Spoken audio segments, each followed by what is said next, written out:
सबका अभिनंदन और स्वागत। मैं अनुराधा शारदा आप सबका धन्यवाद देना चाहती हूँ कि आपने हमारे कंटेंट को सराहा और हमारे चैनल को भी सराहा। आज हम दीदी के साथ दीदी नमस्ते, बहुत-बहुत स्वागत। नमस्कार, नमस्कार। आज हम दीदी के साथ एक बहुत सुंदर टॉपिक पर बात करने जा रहे हैं, राहु केतु। राहु केतु एक तरह से हमें सम्मोहित भी करके रखता है और हमें हमेशा अचंभे में रखता है। तो दीदी इस पर आप हमें क्या बताने जा रही हैं इन दोनों ग्रहों पर? एक्चुअली इसके राहु केतु को हमारे यहाँ कायदे से देखा जाए तो सूर्य से लेकर शनि तक के जितने ग्रह हैं, सातों ग्रहों के बारे में बहुत भरपूर सामग्री उपलब्ध है। यहाँ तक कि जो हमारे वारों के नाम हैं वो भी इन सातों ग्रहों के आधार पर ही हैं। जी। लेकिन एक चीज हमने देखी है कि नक्षत्रों में राहु केतु के नक्षत्र आते हैं, वारों में इनका कोई उल्लेख नहीं आता। नक्षत्र इनको दिए गए हैं। तो राहु केतु का महत्व तो है, लेकिन वो ये ऐसा है कि ये ग्रहों की श्रेणी में नहीं आते। छाया ग्रह भी हम इसलिए कहते हैं क्योंकि इनका ना तो कोई आयतन है, ना कोई इनका आकार है, ना कोई इनका घनत्व है, कुछ भी नहीं है। ये केवल दो बिंदु हैं। और ये बिंदु बनते कैसे हैं? जैसे पृथ्वी जो है सूर्य की परिक्रमा लगा रही है, उसका एक पाथ बना हुआ है। जी। और चंद्रमा पृथ्वी की परिक्रमा लगा रहा है। जी। तो चंद्रमा हमारे पृथ्वी के पाथ को दो जगह से काटता है। जब वो हमारी पृथ्वी का चक्कर लगाता है तो जो पृथ्वी का पाथ या रास्ता बना हुआ है, पथ, उसको दो जगह से कट करता है। तो ये दो बिंदु जो हैं, यही राहु केतु है। जब वो दक्षिण से उत्तर की तरफ जाता है तो वो राहु नोड कहलाता है, नोड। और उत्तर से दक्षिण की तरफ आता है तो वो केतु है। और ये दोनों जो है नोड्स आमने सामने 180 डिग्री के ऊपर बनते हैं। और इनकी जो चाल है उसकी भी गणना की गई है। ये हमेशा उल्टे चलते हैं, हमेशा ही इनकी चाल ही वक्री है, इसलिए इनको हम वक्री नहीं मानते, इनकी चाल को वक्री मानते हैं। और इनकी गणित भी करी गई है कि ये मतलब 1.5 साल तक एक राशि में रहते हैं, 18 साल में पूरा एक राशि चक्र पूरा कर लेते हैं। जी। इस तरह से इनके बारे में विशेषताएं बताई गई हैं। इसके अलावा एक और चीज कही गई है हमारे यहाँ फलित के दृष्टिकोण से इनके बारे में कि शनिवत राहु और कुजवत केतु। मतलब कि शनि, राहु जो है वो शनि की तरह है और केतु जो है वो मंगल के अनुसार फल देता है। लेकिन सिर्फ इतने से ही नहीं होता। इनके जन्म के बारे में तो हमने काफी पौराणिक कहानियां पढ़ी हुई हैं। वो अमृत मंथन के बारे में के समय में सब लोग जानते हैं उनको, इसलिए उसको हमें बताने से कोई फायदा नहीं है। लेकिन ये कहा गया है कि राहु केतु स्वभाव से दुष्ट हैं, थोड़े दुष्ट प्रकृति के माने गए हैं। लेकिन दुष्ट होने के अलावा अस्थिर रखते हैं, इधर उधर फालतू का घूमना बताते हैं। किंतु यदि ये शुभ ग्रहों के प्रभाव में आकर, शुभ ग्रहों के प्रभाव में यदि आते हैं तो अच्छे फल भी देते हैं, ऐसा माना गया। और कृष्णमूर्ति जी ने स्पष्ट रूप से ये कहा है कि राहु केतु का फलित करते समय केवल राहु केतु को मत देखो। सबसे पहले ये देखो कि राहु और केतु किस ग्रह के साथ युति बनाए हुए हैं। ये जो युति होती है ये अंशात्मक दृष्टिकोण से बहुत ही क्लोज होनी चाहिए। ये नहीं कि राहु 5 डिग्री पे है और कोई अन्य ग्रह 25 डिग्री पर है। अंशात्मक 5 डिग्री इधर या उधर होता है तो उस ग्रह का बहुत प्रभाव पड़ता है राहु और केतु पर। और वो जो है उस ग्रह के एजेंट बनकर कुंडली में, मतलब उस ग्रह के फल भी प्रदान करते हैं। नंबर 1। नंबर 2 आता है, यदि कोई ग्रह राहु केतु के साथ नहीं है या फिर कोई ग्रह उसको देखता है राहु या केतु को, तो ये उसके भी एजेंट बन जाते हैं और उसके फल भी प्रदान करते हैं। नंबर 3 आता है कि राहु केतु जिस ग्रह के नक्षत्र में होते हैं, तो नक्षत्र स्वामी कहाँ स्थित है और नक्षत्र स्वामी किन किन भावों का स्वामी है, उन सब का फल जो है राहु केतु प्रदान करते हैं। चौथे नंबर पे आता है ये जिस राशि में स्थित होते हैं, उस राशि के मालिक बनके भी फल प्रदान करते हैं, उसका मालिक कम फल देगा। राहु और केतु उस मालिक, उस राशि के स्वामी ना होकर भी किराएदार मान लीजिए, और फिर भी वो किराएदार होकर बलवान हो जाते हैं और बहुत ही स्ट्रॉन्ग फल देते हैं, बहुत ही बलवान होकर फल देते हैं। तो 4 तरह से राहु और केतु हमें फल देते हैं। तो इसीलिए हम इनको, राहु और केतु को कभी कभी बाहुबली कहते हैं। आपने देखा होगा बहुत स्ट्रांगली फल देते हैं।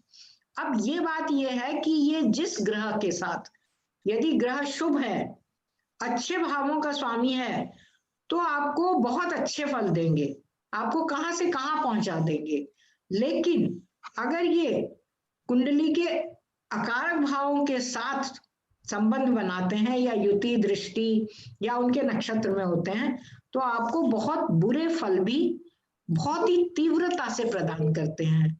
और एक चीज हमेशा ध्यान रखनी चाहिए कि ये हमेशा अपनी दशा या अंतरदशा या प्रत्यंतर दशा में ही फल प्रदान करते हैं, है ना। अच्छे फल हो तो भी शुभ ग्रहों के साथ बैठने से ये शुभ बनकर अच्छे फल प्रदान करते हैं। मतलब जैसे गुरु के साथ, हालांकि हम गुरु और राहु के योग को गुरु चांडाल योग कह देते हैं, लेकिन हमें ये ध्यान रखना चाहिए कि गुरु किन किन भावों का स्वामी है कुंडली में। गुरु बल्कि राहु को शुभ बना देता है। अगर वो कुंडली में अच्छे भावों का स्वामी हुआ तो राहु अत्यंत अच्छे फल देता है। मीन राशि का राहु है, वृश्चिक लग्न है, तो राहु जो है गुरु का एजेंट बनके उस व्यक्ति को बहुत अच्छे फल देगा अपनी दशा अंतरदशा में। इसी प्रकार केतु का भी वही हाल है।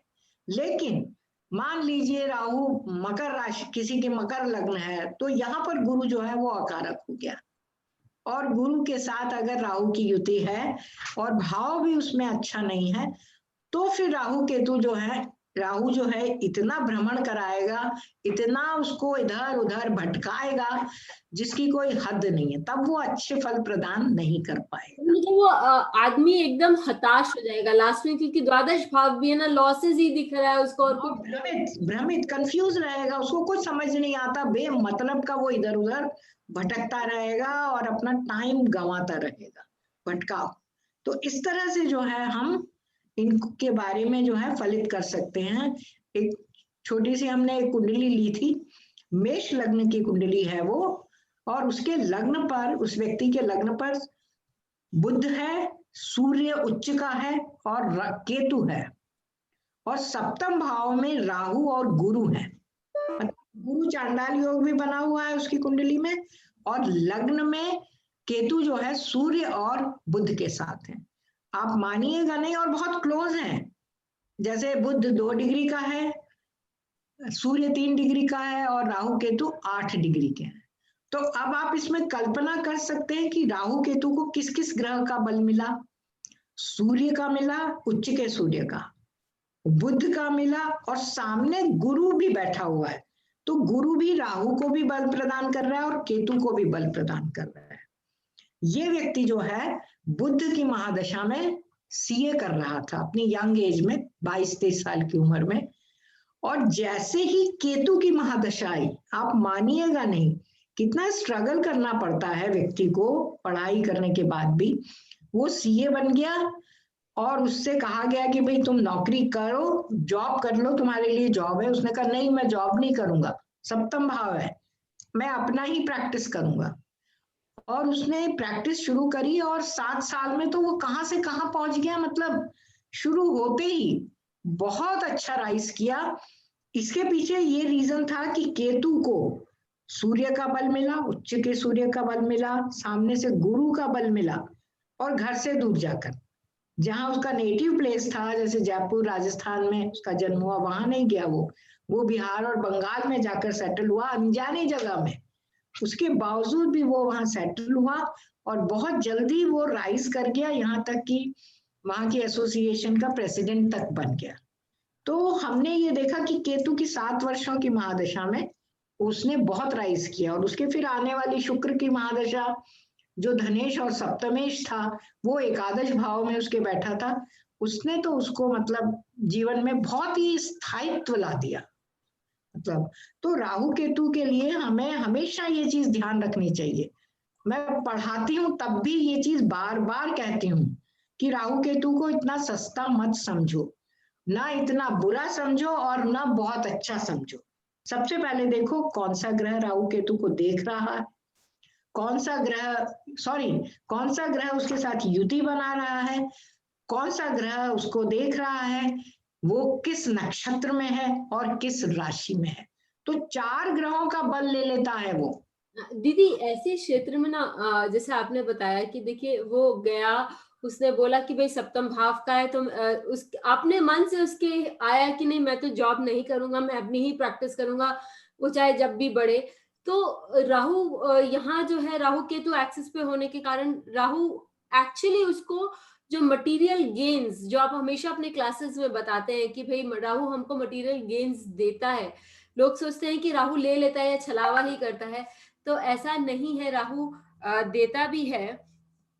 ऐसी स्थिति में हम देख सकते हैं एकदम पूरी तरह से कि राहु कितना सुंदर दे सकता है। और जब हम क्लासेस की बात कर रहे हैं तो आपके पास बहुत सारे लोगों का कॉल्स आते रहते हैं कि दीदी आप केपी कब पढ़ा रही हैं, केपी कब पढ़ा रहे हैं।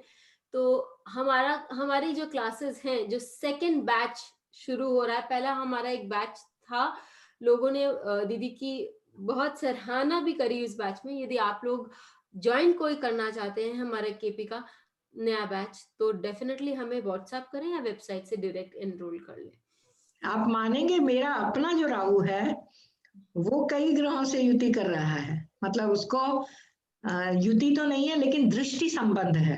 हाँ, शनि देखता है, बुध देखता है, सूर्य देखता है, शुक्र देखता है, और विश्वास खुद मुझे भी नहीं हो पा, और गुरु की राशि में है वो।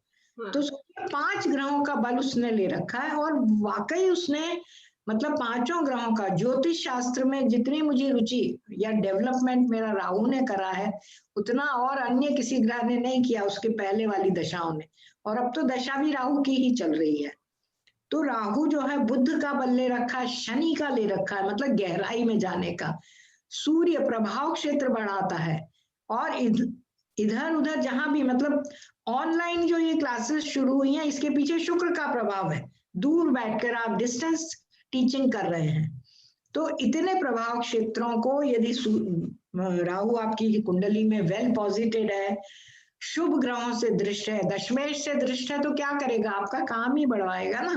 हाँ, गुरु का एजेंट है तो आपको पैसा ही दिलवाएगा ना। धनेश पंचमेश है अगर आपकी वृश्चिक लग्न है तो मतलब अनुभव करके देखना चाहिए सभी लोगों को अपनी कुंडली में कि राहु हमारे लिए क्या कर रहा है, राहु और केतु, और उसकी दशा अंतर्दशा कब आएगी उसके लेकर डरना नहीं चाहिए। देखना चाहिए कि वो किन किन भावों से जुड़ा हुआ है, उन भावों से जुड़े हुए जो फल हैं वो ही राहु और केतु प्रदान करते हैं, और हमेशा खराब नहीं करते। मुझे वैदिक पंडितों ने, जब मेरी दशा चली थी तो एक गोष्ठी हुई थी, उसमें चर्चा हुई थी, तो उन्होंने राहु की महादशा को बहुत खराब बताया था कि आपकी आने वाली राहु की महादशा बहुत खराब रहेगी, लेकिन ईश्वर की कृपा से परिणाम बिल्कुल विपरीत मिले मुझे, बिल्कुल विपरीत परिणाम। दीदी एक बार फिर हम फाइनली मतलब जो हम रिट्रेस करते हैं कि आपने क्या कहा, कि सबसे पहले हम देखें कि कौन सी राशि में बैठा हुआ है, उसका मालिक कहाँ जाके बैठा है, किसके साथ ये युति की इसने की है, किस नक्षत्र में बैठा है, और नक्षत्र स्वामी कहाँ जाके बैठा है, और किन किन भावों का मालिक है।